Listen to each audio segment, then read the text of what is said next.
that point, I went, okay, this is a game changer.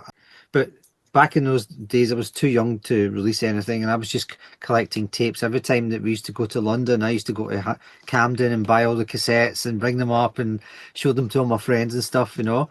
Because there was like three or four of us really that were into this kind of cutting edge music, but a lot of my school friends weren't.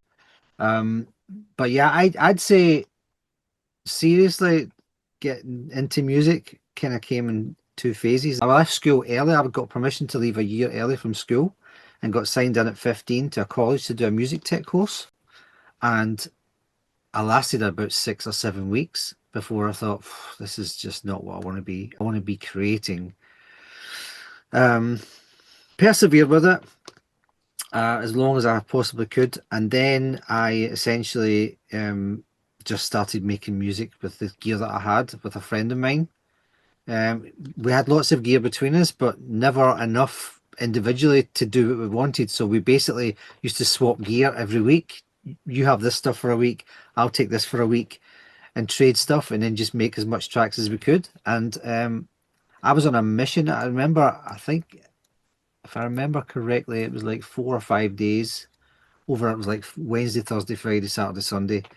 I just went on a crazy binge in the studio mission. You know, there's pizza boxes were piling up, there's Coke cans everywhere, but stuff was getting done. Um, and it was the Dave Angel demo, and I think I sent him 9 or 10 tracks on cassette in the post. So I got a call from him, and he was just so excited when he heard the music. But it got serious quite quickly. At that point, I went, okay, this is a game changer. I know exactly. I've got my foot in the door now. And then after that, I thought this was the second stage. I thought I need to get a grip of this. My career's not going anywhere. It's starting to go the opposite way from where it should have been.